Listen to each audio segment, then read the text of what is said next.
Welcome to 3 a.m. Stories. If you like my content, don't forget to like and subscribe and follow me on Instagram, 3 a.m. Stories, for suggestions, and enjoy the video. I have 5 stories for you guys today. I used to be a bouncer at several different locations in the Toronto downtown area. I enjoyed working on the patio when I could despite not being a smoker, because talking to people made time go by faster, and hey, easier to get phone numbers. There was this one place I worked at that always had crazy shit happen. The patio was also a weak chain link fence with some tarp thrown over it. The club was cheap, so the fence didn't cover the entire area, so I had to be watchful of people trying to sneak in. One night, I felt lazy, so I stood in the opening with my back to the street. I was talking to some people trying to kill the time. I felt some guys stand behind, coming in the street. This wasn't too unusual. Some people get turned away, and when they see me, try to bribe their way through the patio entrance. I was having none of it, so I puffed myself up, determined to ignore him until he gave up on me noticing him. After about 10 minutes of this, I started to get a bit creeped out because the guy was just standing behind me without saying or doing anything. I turned around to tell him to fuck off, but stopped mid-sentence. This guy was a bit taller than me. I'm 6'2", kinda lanky, very well dressed. He was also covered from head to toe in blood, like completely drenched. I thought he'd been in an accident, so I dropped my tough guy act and started asking him if he was okay, needed an ambulance, etc. He calmly responded, "Nah, he's good. He just wants to find his brothers." I was like, are you sure your brothers are here? He insists that they are here, as they told him they'd be in X city, not anywhere near Toronto where the club is located. After his complete obliviousness to what city he's in, the fact that he's soaked in blood, and his intense stare, dude wasn't blinking, I called my boss up. When my boss appeared, I gave a quick rundown of what happened. He talked to the guy very briefly, then told him he'd assist. He went and got some patrolling cops. When the cops appeared, one of them lightly touched the bloody guy on the shoulder. That's when he started screaming incoherently and tried slashing him with a small knife that had been concealed in his pocket. The cops, my boss, and I subdued the guy until he could be cuffed and placed inside a cop car. The guy was screaming loudly and struggling to hulk out of the cuffs, as the cuffs cut deeply into his wrists the entire time. To this day, I still have no clue what the hell that was about. I worked for 4 years as a chef in a nursing home.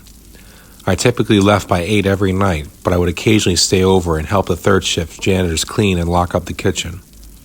I was leaving one night close to 11 or midnight-ish when the front desk lady asked me to run into the tunnel and grab a few items from the locked housing unit. My building was split into 2 side-by-side buildings connected by a tunnel underground that we would transport bodies of the deceased so other residents didn't see them. This prevented panic attacks for our elderly patients. A tunnel had a few storage units down there, so it wasn't uncommon to need to get stock. To get into my end of the tunnel, you had to use a locked stairwell or elevator with a passcode. So I get to the tunnel, and for some reason, all the lights are out except the red glowing emergency exit light signs. Alright, no biggie. I turned the corner from the elevator to head up the tunnel and retrieve the items Margie needed when I see a tall black figure just swaying side to side. I approached it just in time for it to shriek at the top of its lungs, effectively prompting everything in my bowels to make a sudden vacation in my pants. She was illuminated only by the red exit signs in a dingy cement tunnel. She screamed. I screamed. She screamed louder. Ronnie, the poor janitor from further in the tunnel, screamed it and repeat. She turned out not to be a demon spawn ready to reap my soul, but a memory patient that woke up in the night and wandered off in a daze. How she ended up in the tunnel, I never figured out. But after calming her down, I was able to walk her back to her room and get her settled. The fucking attendant nurse didn't even know she was missing, and I don't know how long she was down there. I was careful about that tunnel for a long time after that, though. My brother's story that was validated nearly 2 decades after it happened. My brother Mark was 12 years old when my grandfather in Glasgow, Scotland, had taken ill and wasn't expected to survive. My parents took the next available flight to Scotland and had to leave us kids behind in Chicago. I was too young at the time to understand what was happening, but Mark had figured out that our grandpa Joe was dying. Mark was very upset by the news and was heartbroken that he couldn't go to see our grandpa one last time. I was too young to have the privilege of knowing Grandpa Joe, but from the stories I have heard he was a very loving man who adored his grandchildren. A few days after my parents left, Mark went into his basement of our house to grab clothes from the drying machine. When he reached the bottom of the stairs, he froze. About 30 feet away from the foot of the stairs, there is a doorway to a utility room in the basement. Just as Mark reached the bottom of the stairs, he saw a figure step into view. It was Grandpa Joe.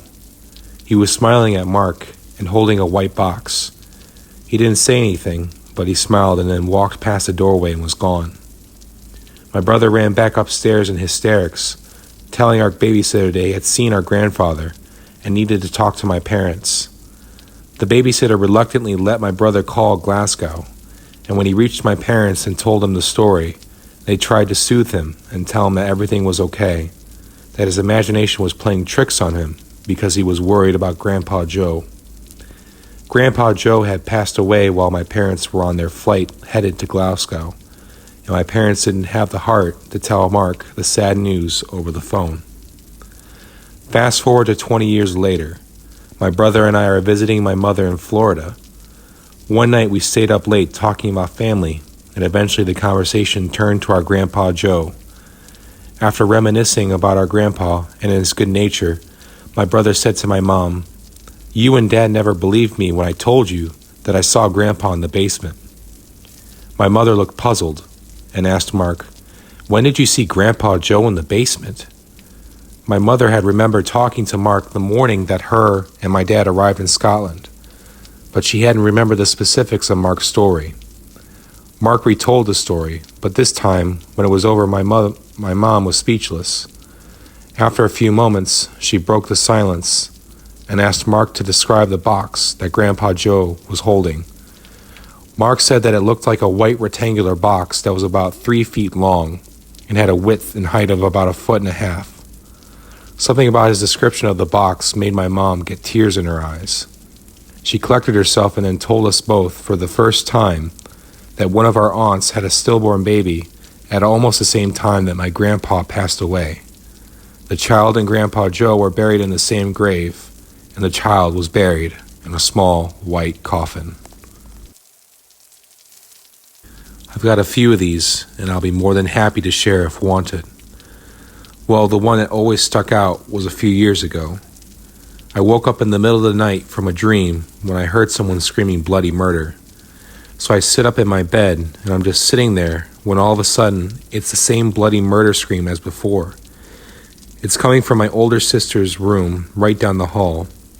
So I jump out of the bed and run to my door. As I'm almost to it, it slams shut in my face. I rip it open after pissing myself to see a dark, empty hallway. I flip on the light on the wall and it's empty. I run into my sister's room and ask her what the hell she's screaming for, and she says that she woke up to her dog with its head up growling at the hallway through her open door. So she stares out into the hall for a minute when she sees something dark and big crawling down the hall on all fours towards my room. So she screams once and it stops and looks at her. She screams again, and that's when I hopped up. According to her, it ran towards my room, and when she heard my door slam.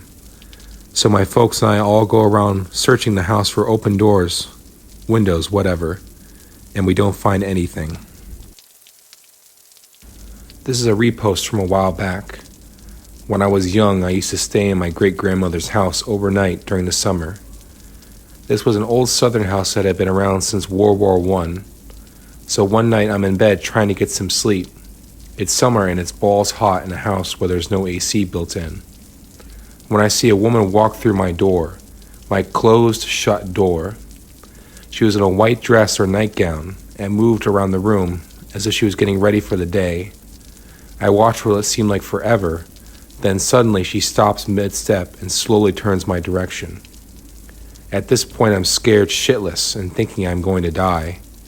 She finally sees me. I look at her face, and then I look into her eyes, and as soon as I did that, I blanked out. When I come to, I'm on the patio, and the sun is rising, and I have no clue how I managed to get there. I stayed on the patio. I wasn't going back into my room until my great-grandmother woke up and began breakfast. While eating breakfast, I tell my great-grandmother that I saw a ghost. She said, "Baby, what does ghost look like?"